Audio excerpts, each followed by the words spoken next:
Aside from the stress of having to attract the best talent, getting through the challenge and time of onboarding your new hires, then taking the energy to actually engage your new employees, you soon realize that the monetary cost of labor turnover is just a tidbit to what the true cost is. So as a leader, what can you do to make sure your time and energy and money are put to the best uses when it comes to investing in your team? When you're delivering an important speech to a huge audience, it's easy to lose your... Oh, technical difficulties all the time. Anyway, so that's coming up next on Marc Haine Live.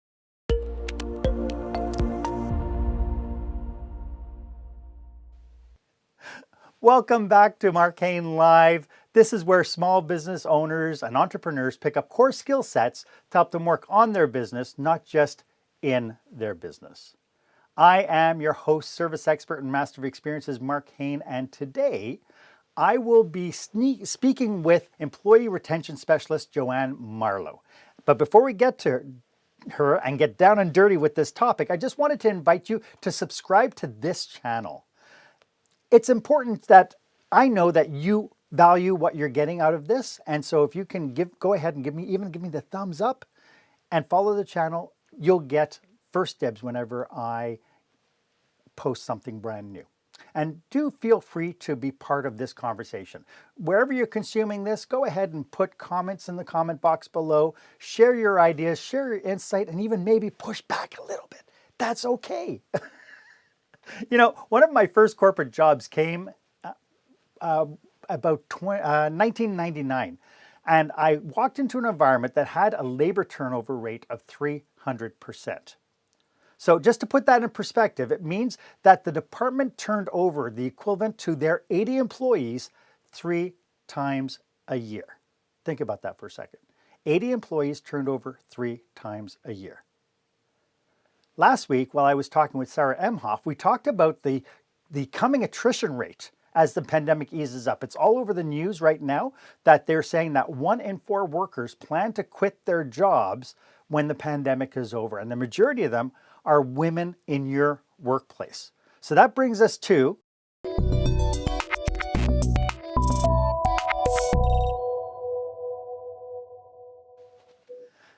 so what steps do you take to mitigate your employee turnover? Do you even measure it? It's a big question. As I mentioned, my guest today is the author of 15 books, including 25 powerful strategies to hire and successfully retain millennials, and it's available on Amazon, so go ahead and check it out. JoAnne Marlow is the creator of the unique hire right system that helps people like you hire and retain the very best talent. She has a master's degree in leadership and training and has trained thousands of leaders over the past 30 years. Welcome, JoAnne. Welcome to the show. It's so nice to have you. Thank you, Marc. Last 30 years. Oh gosh, that puts me close to, I don't know, 100. You started when you were 12, let's face it. And you know, I did. I had my first business when I was 10. And when I was 15, I hired my first employee. And I set a goal when I was 13. I saw my brother, who is older than I, go off to Europe with some high school chums. And I thought, why not me? Hello. And so I scraped together my business paper route money, my babysitting, and then I did retail as well. And by the time I was 21, I had enough money for a 7-month tour on my own of Europe. Wow. And I took a cruise from Vancouver to England and then spent another 6 months touring all over the place, all based on a goal and having a plan. Wow, And good for you. So, and so I have to ask, where did this behavior come from? Was it something that was ingrained through your parents? Was it just that you saw somebody had something that you didn't have? What drove that? well, sort of a good question, because it's sort of a combination. My mother was wonderful in setting goals, and she was a woman who stayed at home in those days. You pretty much did, and she was a wonderful mom. And I received an allowance, and I was given a choice. You can save it for something you want later, or you can spend it now. And I thought, well, I don't know what I want later, so I'm going to save it. So I started saving at a really young age. The other thing too is, I knew there was better stuff out there, and I wanted to figure out what it was I wanted. And I actually surprised myself at 13 that I would have such a big, audacious goal. And I never lost sight of that. That was sort of my North Star. Yeah, How much money? I didn't want Christmas presents. I didn't want birthday presents. I wanted to get a Canada savings bond, and it went immediately into the bank. good for And you. I've always been very goal oriented, always had that kind of behavior that if I want something, I have to dream big, and I am a visionary. Drives a lot of people nuts because I think way out of the box, and I share that with a lot of my clients. Nice. So, we kind of got into this, and this is, the interest part of it, because I love what you do and I love your message, and I am always thrilled whenever I get to hang out and talk with you. But maybe to kick us off, why don't you tell us a little bit about what you do for your clients? Well, for sure, I recognize, I have a great conversation with the owner or the CEO. And one of the things that I make sure I do is have a good conversation. Quite often, they're not even aware that they have an issue that involves people. And so I find out what some of the symptoms are that are creating, discord in their business. So one client thought that maybe his supervisors or his VPs were not getting enough training and he should send them back to get some formal training. Another reason he thought maybe he was having a problem was triangulation or being in silos where they didn't communicate with each other quite enough. And I thought, well, those are guesses. What are some of the symptoms? How do you know you have a problem? He said, well, our profit margins keep going down even though our revenue keeps going up. And I said, okay, so let's find out why that's happening. So the first thing I do is a complete assessment of the culture. And old school, I believe in talking to people. I introduced myself on, yeah, I know, I know, go figure. And, business owners don't have time to do that. They just don't. But being a certified coach, and I build trust immediately. That's one of my big purposes there. Everything is confidential. So I interview everyone. It takes about 45 minutes per person, and I interview the top senior people. And I ask them deep questions, and then I shut up and listen to their answers. And I take copious notes because then I'm using all parts of my brain. I'm using my eyes, my ears, my head, my hands, and I can see it on paper later. And it's much, much more fulfilling than recording. Hmm. And then what I do is I actually determine what their core issue is. I do a full assessment. I look at the costs and everything. I go even deeper. And in this case, I found out that there was no HR system in this business, and they had 80% turnover. And it was costing the company $250,000 to lose those people and replace them. The CEO was absolutely shocked. And so what I do is I come up with alternative solutions, and then I come up with the best one. Sure. Usually me.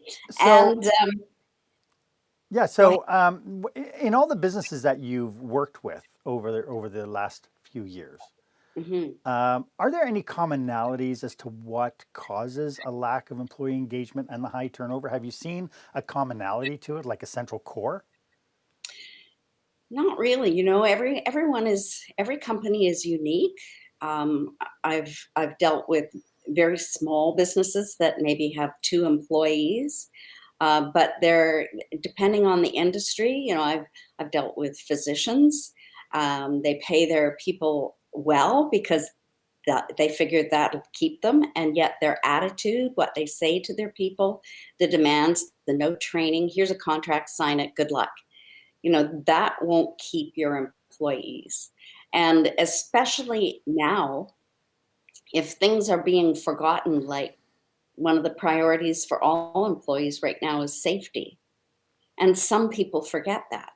Others are totally in their brains, their logical thinking, their EQ isn't particularly high, and so they don't communicate well. Right. They're brilliant in every other way, but their communication style, frankly, it kind of sucks. Right. And people are offended. And if they're not appreciated or even told, hey, you're doing a good job, really, really glad you're here, that's all that a person needs to say, okay, I'll put in another month or another year. And now we've got 5 generations who are in the workplace, and they're sort of 16 to 80 years of age in all varying positions. But the thing is if you're not familiar with why they behave the way they do, and you treat them the way, maybe you're a boomer and you treat them the way you would treat a boomer rather than a Gen Z, Hmm. you're not communicating properly. And the young people have very, very clear expectations. And if you're ignoring those, again, that creates a situation where it's just not cohesive. It's not aligned. Right. In past episodes, we've talked about corporate culture. We've talked about the role of leadership. When somebody takes a look at their business and says, they recognize I have a problem. I don't know what the problem is, but I know I have a problem. What are some of the things that they need to be looking at? I mean, you mentioned one thing with the people not being trained. And I know in my background as a hospitality specialist, I know in hospitality, there's all too often, there's the concept of, hey, you're an experienced server. That's great. Here's your apron. Here's your card for the point of sale system. There's your section. Go. Right? And people literally have to learn by attrition or by, Osmosis. osmosis. That's it. That's the word I was looking for. And is this a central theme to what you're seeing, or does it go deeper than that? People leave for a number of reasons, and the recognition is number one. But also, even before that, the process of finding the right people has a lot of flaws. And I am not going to poke and point to HR professionals. I really am not. But they have a very difficult situation, I have found. This is a generalization. So, they want to be able to contribute, hire the right people, but they don't have the time. They're putting out all kinds of little fires, or they don't have a voice in the company. And they realize it, and that's a problem in itself, where they are one of the key people in the company because they're hiring everyone that's going to make or break your organization. And if they're not given direction, or they can't have the time to talk to the manager, department supervisors to find out what kind of personalities, what kind of behaviors, what sorts of skills are you needing the most, they won't be able to hire the right people. Or even if the supervisor says, oh, I just use the old job description we've used in the past. Well, the job changes, and times have changed. Mm-hmm. So it's a system. It is truly a huge system. And if you knock one of those dominoes down, they affect everybody else in the company. So Sure. it's not just, but when I did mention communication earlier, it's the constant communication. Yeah. It's the progress tap in the hallway. Just, hey, how are things going? How are you doing with that new client? Any difficulties? Do you need any help? How can I help you? Or is there someone that I can help get to help you? That kind of thing. And It takes 1 minute in the And hallway. it's so funny because I've mentioned this to some leaders, and they look at me like I have a third head, and they say, "What? You mean I have to babysit?" And it's Mm-hmm. like it's about relationships. Well, I in one of my presentations, I actually asked how many people in the audience, and there were about 300, had kids. And unbeknownst to me, most of the people were young millennials in the audience. That was a surprise to me. And um, when you're looking at a stream of faces, you don't say, "Oh, you're in your 20s and you're in your 40s and you're a boomer." But it was a mixed crowd of executives and people. So when and as soon as didn't see too many hands going up or know someone with kids, and then laugh, and they all put up their hands. So the thing is I said, if you had your own children, what is it that you do as a parent to ensure their success in life? Do you give them the proper nutrition and activity? Do you give them time to rest? Do you make sure that they're educated well? And do you help them choose behaviors and attitudes? Yep. And values? Yep, yep, yep. I said, well, why aren't you doing that with your employees? And the room was silent. Yep. So I And think I I, may have I, struck a note. I know that there's some people who have the impression I pay my people, so that's the big difference. I know that you have a four-pillar definition of a sound culture, and four pillars for sound culture and for a sound business. I'd like to get to that right after this. When the spotlight shines on your business, are customers applauding or yawning? In other words, how is your business performing? Make your business a star with the new book, Lights, Camera, Action, Business Operational Excellence Through the Lens of Live Theater by Marc Haine. Marc uses his business and acting experience to help you see your business like a live show so you can create a performance your customers will never forget. Buy Lights, Camera, Action today at your favorite online retailer or directly at marchaine.com. Welcome back. I am talking with employee retention specialist JoAnne Marlow, and we're talking about the culture required to drive retention and engagement of your employees. JoAnne, before we dig into your four pillars, how much does the culture revolve around the leaders? Whoa, I love this question. If the leaders don't know why they're even in business and they don't have a foundation to propel them to their vision, nothing else is going to work. I know that's pretty strong, but they're going to have problems. And the first problem they're going to have is lack of productivity, and then people will leave. And I call it the revolving door because Mhm. that's in some companies, that's what it seems like. Now, I joked about, the grumpy boss who said, but I pay my employees. Mm. Do employees have any role with defining the work and the culture that is in an organization? And if so, how does a leader pull that out of them? By asking the right questions, flat and simple. So whoever is doing the hiring needs to be aligned with exactly what the leadership team wants in the business. And that leads to the four foundations that I'm going to talk about, the pillars. Mhm. And once you've got the whole leadership team, then you can actually ask during the interview and provide information during the interview so that the candidate is going to be able to say, are you my match or not?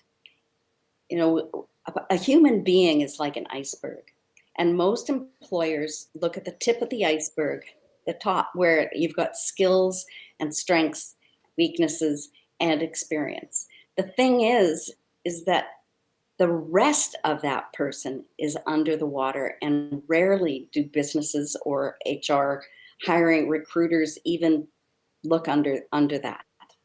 So one of the things I've been doing is working with a company in Ottawa that supplies an incredible database, all created through AI rather, artificial intelligence. IA is intelligently artificial, so. There you go. There you go. And um, that's where I learned more about competency-based management. I've been working with competency-based learning and management for 20 years. And so that's what I've built my model on. The thing is once people are actually asking those deep questions, and the deep questions would be, here's a case study, or here's a scenario. How would you react? How would you deal with this? And then what the recruiter is doing is they're listening for the behaviors, they're listening to attitudes, they're listening for equality, unconscious bias, all that kind of stuff. And if that doesn't align with the company, next. So they can see that entire iceberg and say, are you competent and aligned with everything that our leadership team wants, so that you will share our goals, share our vision, share the purpose that we have in our business, and do you have the right behaviors and values that we also hold high? What's interesting about that, JoAnne, is that, since the millennials came into the workforce, they plus the generations that are following have the exact same expectations as individuals as what you're talking about the businesses need to have. Yes, yes. There was always a big scare pre-2000. So, the millennials are coming. The youngest or the oldest millennial now is going to be around 41 this year. So it depends where you go for your research, but Sure. typically 1980 was when the millennials, first millennial was born, give or take, a few years. And the youngest is 25.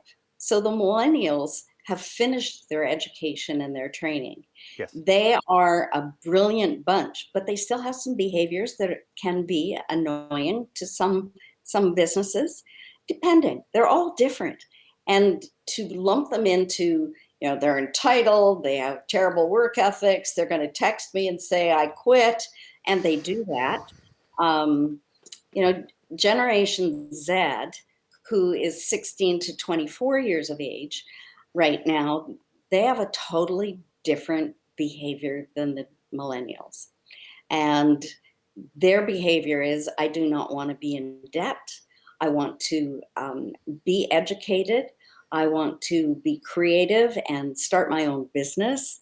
And they get a lot of help in some cases from mom and dad, but they also know that if they work hard, they will be rewarded. But they also expect that kind of recognition. And it's not, here's a bonus and a trip to Hawaii or something.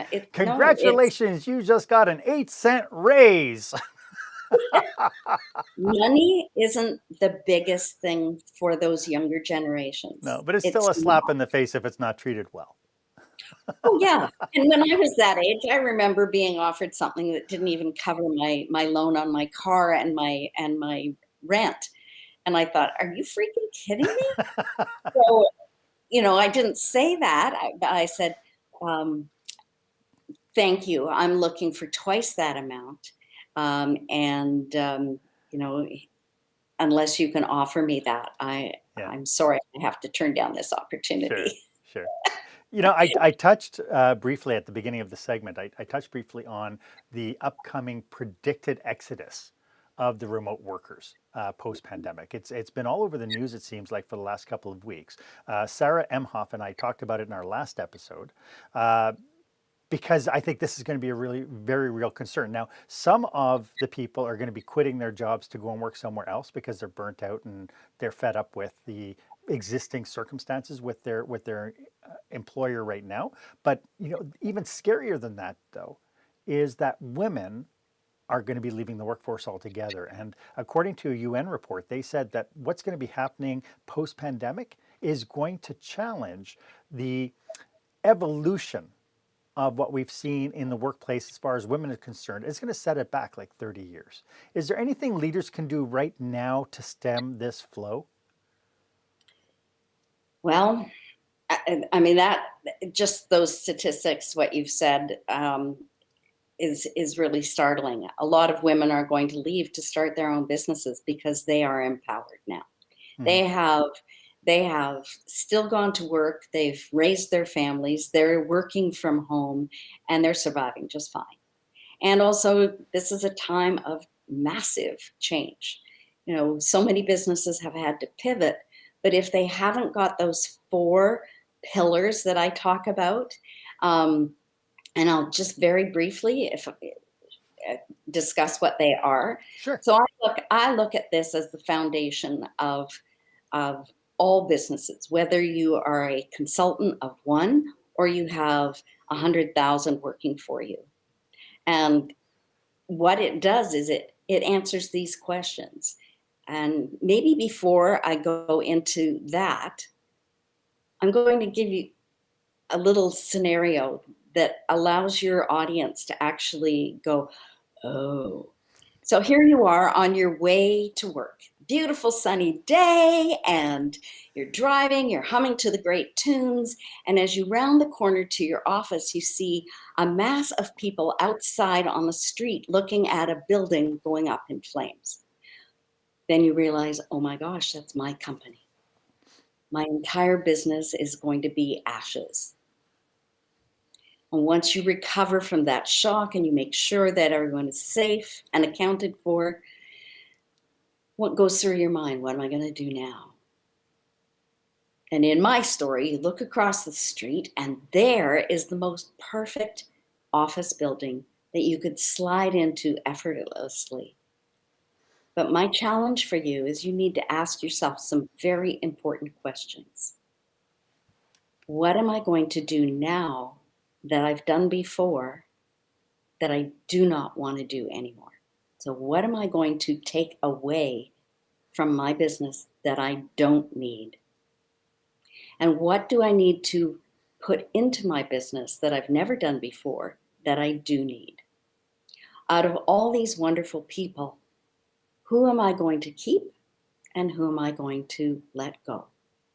What relationships do I need for my new business and what relations from the past do I need to get rid of? Those are just a few questions that you need to ask yourself. And the pandemic certainly put many businesses into that situation last year and now. Um, and so those four pillars that I look at is you need to know without a doubt what your purpose is. Why are you even in business? I call it North Star. You know, and when I was 20 and I heard that 8 out of 10 people were unhappy in their jobs, bing, light bulbs went off, and I have spent a lifetime teaching young people, young adults, and now business owners and managers and leaders that if they don't have that North Star, if they don't have that burn in the belly, that purpose, and it's not well defined, then what are they doing anyway? You know, when we have something like the pandemic or there's a political crisis or an economic crisis, that purpose will still drive them in the right direction and they'll be able to make right decisions. So that's one pillar. The other one is what values do I want everyone in my business to embody? So you need to take a quiet and really serious look. It's not just, well, I want everybody to communicate. No, I want them to communicate authentically. I want I want to be able to tell them when the business is doing well and when it's not, because somebody's going to come up with an answer. And that's what I'm looking forward to. So um, what as leaders do I want my leadership team to embody?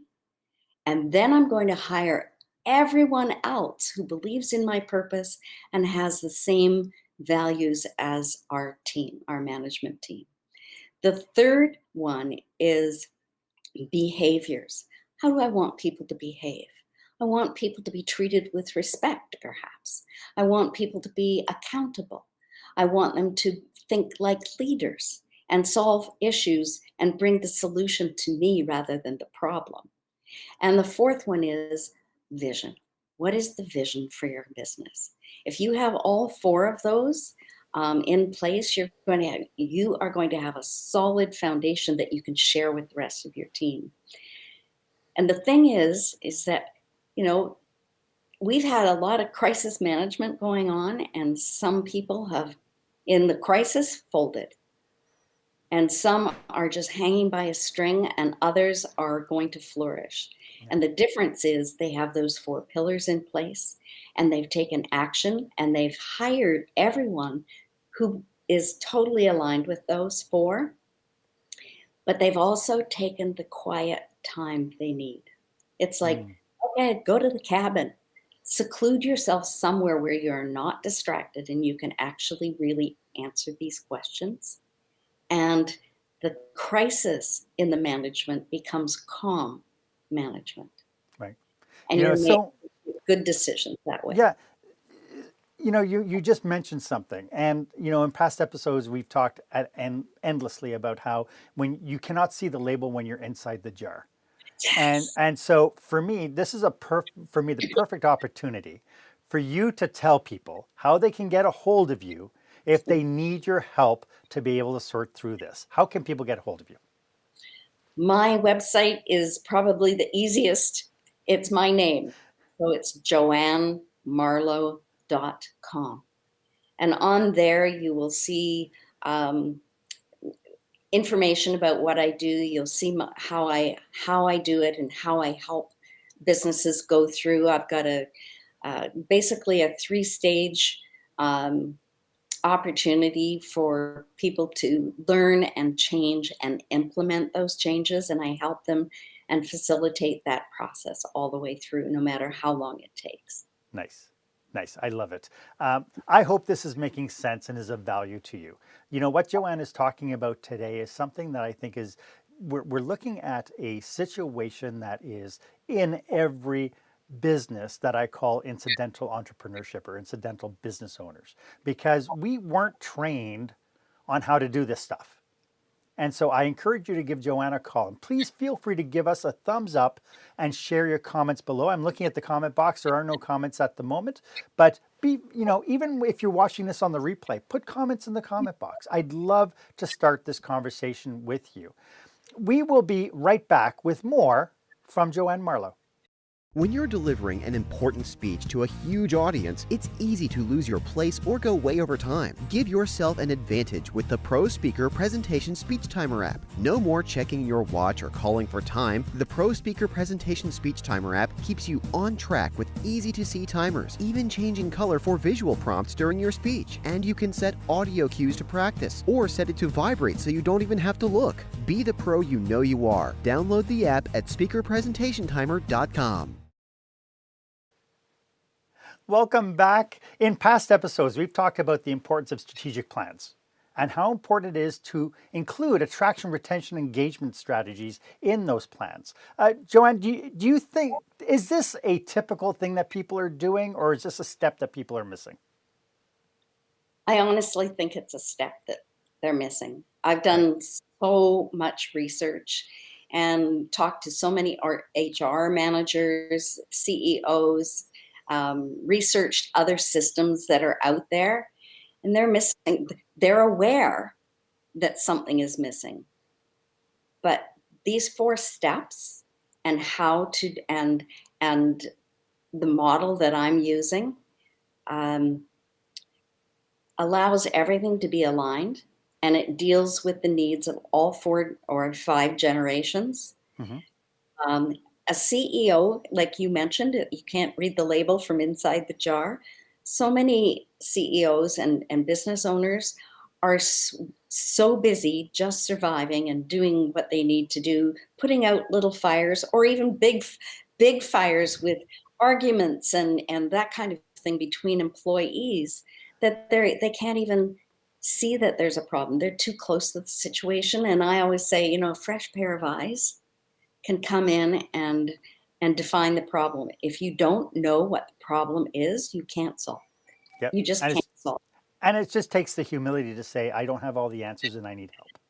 That's right. So aside from that, are there actual steps that leaders can take once they've decided that they must make a change? Like they've analyzed it, they've gone through your steps. Like what decisions do they now have to make in order to push themselves forward? Well, if they want everything to work, if they've done the four pillars, Yep. and their leaders are now trained on why this is so important. So these are my steps that I help to Yep. implement. Yep. Determine the problem, train your people, hire people who are aligned with that, and then implement the whole thing throughout the company. You're going to have people who are actually excited because they understand your purpose Yes. and they appreciate your values and share them. And they're fully aligned. They're going to have the same behaviors that you find important.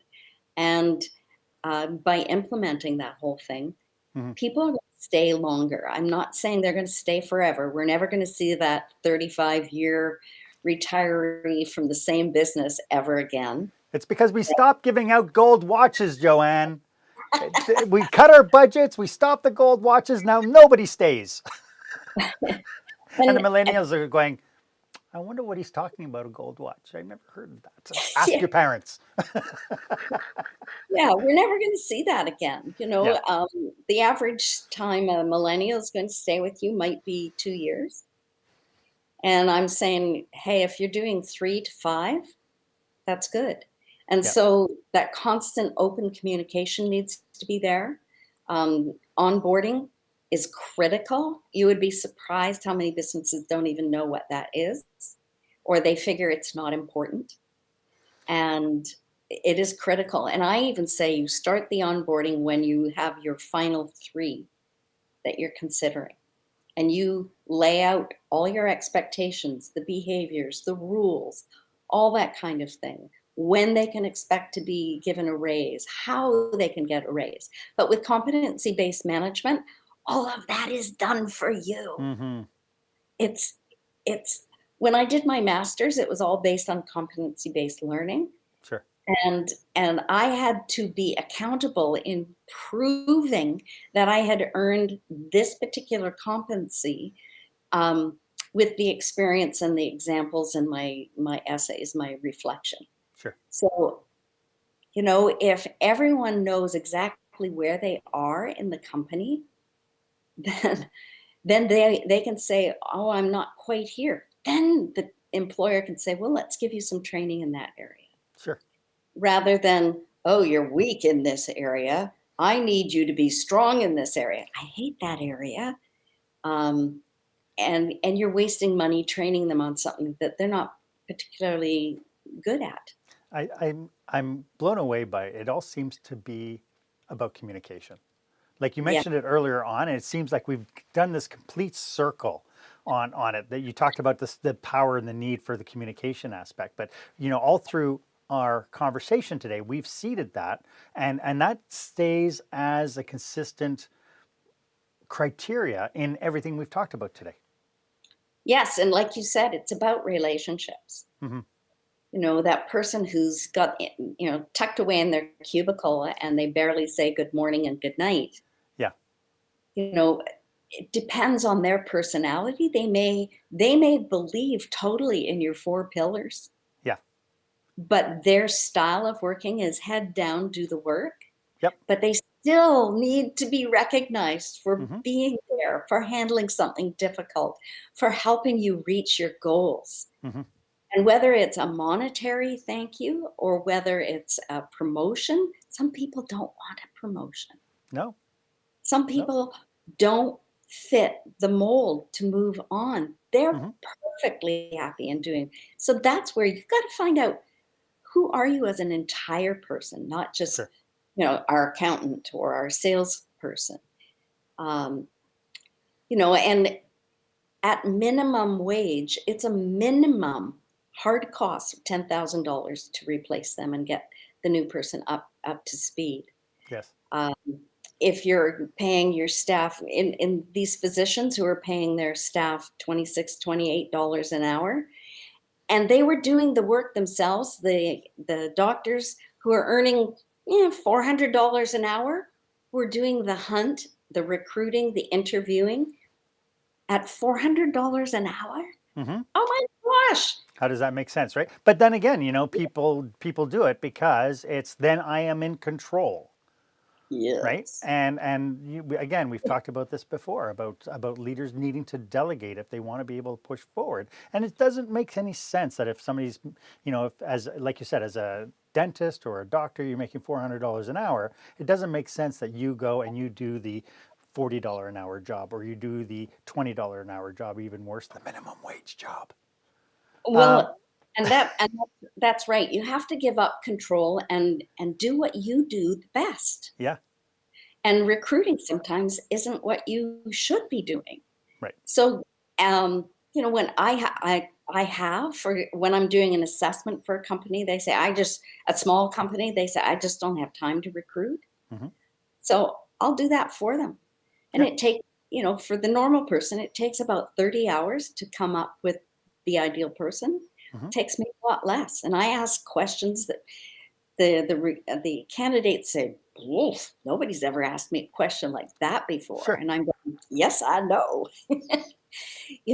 I want to know you to the core so that I can match you and you won't leave prematurely. And it just seems to make sense, JoAnne, that especially where we have small businesses, where we have, let's say, businesses that have, let's say, under 10 employees, Mm, the owner operator doesn't necessarily have the skill sets themselves to do adequate hiring because they've never been trained. And that's so right. they're, again, it's like, oh, hi, you have a pulse. Good. You're standing upright. Excellent. You fulfilled our criteria. And then they pull their hair out going, oh my God, I can't wait to get rid of this person. And so Yeah. being able to hire somebody like you on a task based or on a project based, where it's like, I need to find 3 new people to get ready for this expansion we're doing or whatever, bring you in for a very short period of time. And then after that, that contract's over. You now have the people and so on. They have your guidance, which I think is invaluable. But at the same token, I also know that there's some people who might be tuning into this episode and thinking, oh my goodness, this is stuff we need to do. And just like, at conferences where, the manager goes to the conference and comes back and says, okay, folks, we got a new strategy. We're going to start right away. Are there any cautionaries to what we're talking about right now? Because the last thing I want people to understand is that this is a Band-Aid, because it's not a Band-Aid. We're Oh talking no. about long-term sustainable solution that helps your business move forward. So are there any cautionaries that you have for people maybe watching this or tuning into this? Yes, do not assume that you have all the answers unless they're written down and thought through very, very carefully. Like I mentioned, you need to take that quiet time and go through that. And then you bring in your team and say, this is what I'm thinking. Let's talk about it and do some brainstorming. Because I've been in so many businesses where I say, do you have a vision? Sure, there it is on the wall. We pass it every day. And then I say, well, how is your team embodying that vision? What behaviors do you recognize? And they're looking at me as if I'm speaking Greek. Yeah. So, don't assume that everybody thinks like you and that you've got things in place unless those 4 pillars are absolutely written down and thought through. You're not going to have that guidance to take you further. You're Sure. going to fall down. One of those pillars, if not built strongly, is going to collapse your business, or it's certainly going to affect your productivity and the retention. And retention, I mean, in that one case I gave you, to have 80% turnover was $250,000.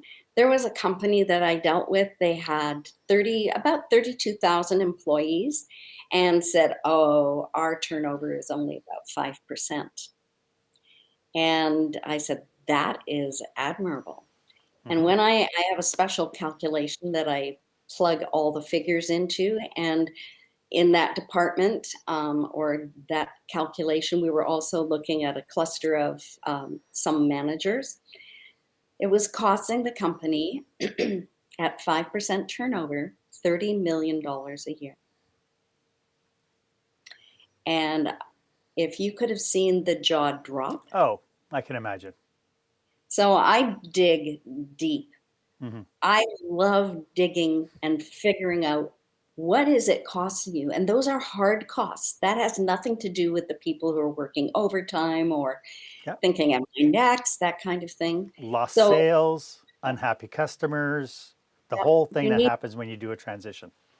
that's right. Yeah. So that communication that you mentioned, I look at the 1-minute manager, you go in, hey, notice that you really dealt well with that difficult client the other day. That's good. And then you sandwich it in with, next time you have someone like that, if you want some help or I know Harry, and so if you're dealing with him again, call on me because I've got a couple of tips I can give you. But boy, you handled it very well for your first time. Very proud of you.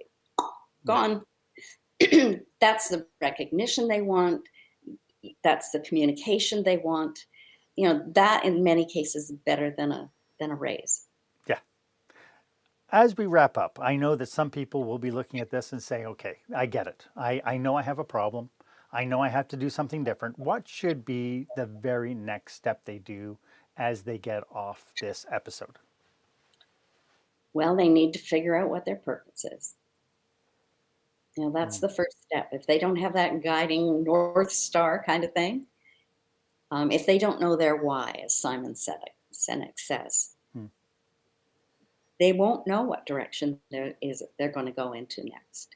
And they may have to pivot, but they still have that purpose.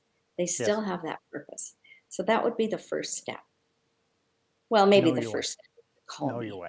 And again, I think it's very easy to say that. I think some people would say that, oh well, that's so easy. But it's not easy. This is the thing: is you created a business because you had a passion for something or a necessity for something. You saw an opening. And I realize, and I say this all the time, this idea of being an incidental entrepreneur. I know people who have kind of fallen into business. And some people might watch this and go, that's ridiculous. Nobody falls into business. But they do. And I have a lady who in Calgary, Alberta, who is a gardener. She graduated university in philosophy, and she loved gardening. And so she did a beautiful job in her front yard, and her neighbors came to her and said, oh, could you show me how to do that in mine? Could you help me with mine? And so on. And before you knew it, she had a business. But then she's calling me months later with 5 employees going, I don't know what's going on. It's so simple, and yet they don't get it. And so once we go through it, we understand what her purpose is, but she fell into this business. And her purpose, very simply, was to create gardens that people would want to talk about. It's that simple. And so the big thing was for her then to communicate that to her staff and use that as, like you said, a North Star. So is this, what you just did today, is this going to be something that people will talk about in a positive way? Hope so. So, JoAnne, this has been so great. Could you just remind everybody one more time how they can get a hold of you and whatever you can, what do they need to do to use you as a resource? Well, if they go to my website, JoAnneMarlow.com, I'm offering to any of your listeners at any time a half-hour conversation, totally complimentary. I would love to hear what your challenges are, and even during that time, we will begin to solve some of those situations, or I will recommend the next steps for you. The thing is you can't do it all alone, and you have to literally take your ego out of it. You have to, if you are a business owner or CEO, for a little while, you need to take your ego out of it and ask for help. Yes. Also on my website where you can sign up, you can log in and receive an article that I have researched to death. And I've come up with an article, The 3 Unspoken Reasons Why Your Best People Leave. And even when reading this, if you have a heads up on what not to do, you can fix it before it becomes a problem. Yeah, very good. JoAnne, thank you again for sharing your obvious passion with us today. I am Thank absolutely sure that people are going to be taking copious notes and reviewing this. And what was it she said about the 4 pillars? So valuable, so incredible. Thank you so much for doing this today. Oh, Mark, it has been a pleasure talking to you. Thanks for making this fun and helping me to share my passion, My my pleasure. absolute purpose with whoever is listening, and perhaps they'll share too. So thank you. You're awesome. Thanks again. Why don't you give me a thumbs up if this was of value to you? As always, my offer stands. If you would like 30 minutes of my time to brainstorm your business with you and your team, go ahead and feel free to book yourself on my online calendar. The link is down below and it's meetme.so/Marc Haine. As always, I am at your service. And if you haven't done so yet, why don't you go ahead and hit the subscribe button? Ring the bell. That'll give you first dibs whenever I bring you the content that will help you work on your business, not just in your business. My name is Marc Haine. I hope you stay safe, stay healthy, and dare to be the exception.